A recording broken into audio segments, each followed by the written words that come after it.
I'm here on the ground from a highly disputed location to get the facts straight.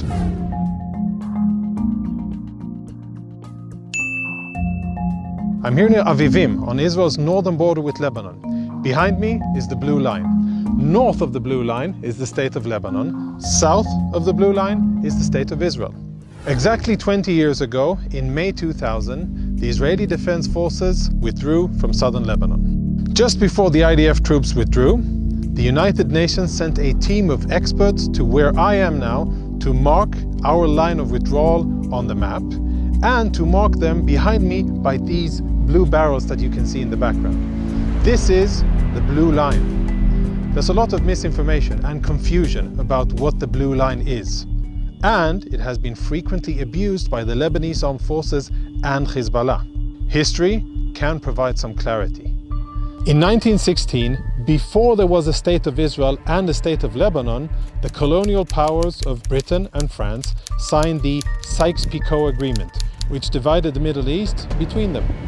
This was considered to be the first modern border in the region, separating the area between those two colonial powers. In 1923, British officer Lieutenant Colonel Newcomb and French officer Lieutenant Colonel Paulet convened to further map out the border running across the area from Israel all the way to Syria and the east.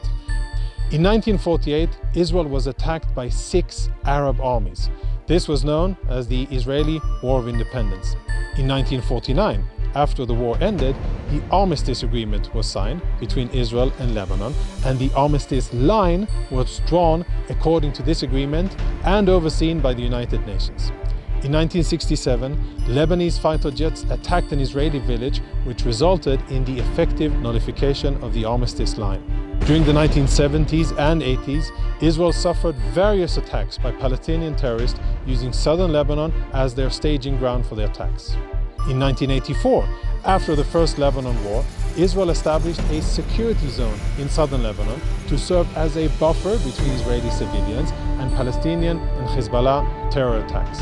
After this, Israel continued to maintain a military presence in southern Lebanon in order to defend Israel's northern towns and cities. This was until the year 2000, when the IDF exited Lebanon. צה"ל השלים הלילה את היציאה מלבנון והשיב הביתה את הבנים בשלום. אני מקווה שהשקט השורר כרגע, השקט המתוח השורר כרגע יימשך. 20 years ago, in May 2000, UN Secretary General Kofi Annan confirmed to the UN Security Council that Israel had indeed completely withdrawn its forces from Lebanon and referred to this line of withdrawal as the Blue Line. The Blue Line is marked and observed by United Nations interim force in Lebanon called UNIFIL with blue barrels and is accepted and respected by both Israel and Lebanon. The fence you see behind me was built by Israel in recent years and provides security by indicating if tampered or cut. This fence was built in its entirety on the Israeli side of the Blue Line, and the UN has confirmed this many times over.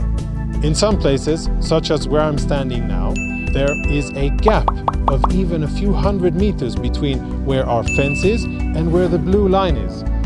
To be honest, because of the terrain, this was the easiest way to place the fence.